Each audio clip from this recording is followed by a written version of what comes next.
Yeah, good morning. This is Mike with Tribe Mania Tree Services. A few weeks back, I did a post on the trenching and the installation of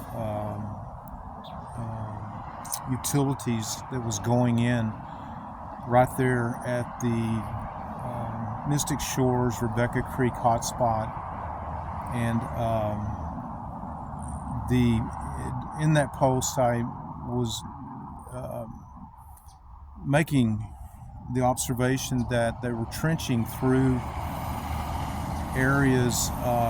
They actually trenched all the way running parallel with 306. And so the oak wilt that is in that area runs, the main spread pattern starts over by where the buses park, and it runs toward the school, and then once it gets to that corner where that big tower is, it runs from there to the 306, and then it makes a right, and it continues down 306. That's the main spread pattern. Well, the trenching that they did to put in some type of utility, I'm not exactly sure what all they were putting in, but nevertheless, they were trenching all the way from that corner right there by the school, running down 306 to North Cranes Mill, and across on the other side of North Cranes Mill, right there, that area that fronts the Methodist Church right there. But so the concern that I brought to light was that they were trenching through trees that root systems that are infected with the fungus. All you have to do is look at all the dead trees, and you can see, that the fungus has spread through those trees that are dead, and then it's underground, and it continues to spread through interconnected roots. The concern that I had once that began to unfold was that they would be cutting through roots that carry the fungus, the oak wilt fungus.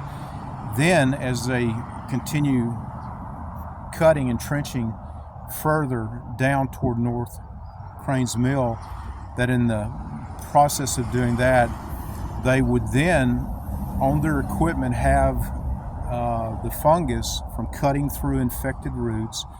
Then the same equipment would be cutting right through roots that were not yet infected. And so the concern that I have from that observation is that there's the possibility that them trenching through all of the infected roots, interconnected infected roots up toward the school, and then continuing to trench all the way down to North Cranes Mill, that in the process of doing that, I don't think that we can ignore the possibility that they could have spread that infection into other roots by trenching through infected roots and then continuing to trench through roots that were not infected. And so what that means is that the potential, the risk has increased, because there is the potential now that what would have taken years to spread from point A to point B could have happened in a few weeks or even a day. I don't know how. I wasn't there watching every day to see how much they were trenching. I'm just bringing this to light, that this is an observation, and it's something that we've got to watch. All of this stuff right here is from all the trenching that was done. This is it. This is what they trenched, and of course they were excavating dirt out, and all of this stuff that you see right here is from that. It came from there, and I just wanted to point out, I wanted you to see all of the roots that are intermingled in all of this backfill dirt that was accumulated during the trenching, and there's probably, I haven't counted, there's probably 25, 30, maybe 40 truckloads right here. So I'm not exactly sure, what I need to do at this point.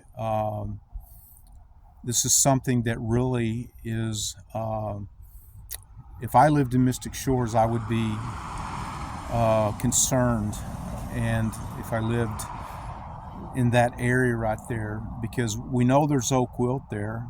That's we know that. I discovered that 2 years ago, September, and oak wilt will just continue to spread if it's left unmitigated, and so that's what's happening. And so I'd been monitoring the spread pattern of that, but what has happened is that this trenching and them cutting through infected and then cutting through uninfected roots could have increased the spread pattern in that area dramatically. And if that has happened, if that in fact has happened, and it's gotten further down, closer to all of the red oaks that are on the other side of North Cranes Mill, then that's a whole nother level of alert, because of the red oaks that are in there that would be possibly interconnected with the live oaks that could possibly now be infected. That becomes a high risk situation when we get into the fungal mat production cycle that takes place in February of every year. Anyway, this is Mike with Tribe Menu Tree Services. If there's any of you that have any signs of discoloration, defoliation, decline, dieback, and death, give me a call. I'd be glad to come out and look at it and do an oak wilt inspection for you. My number is 361-389-6894.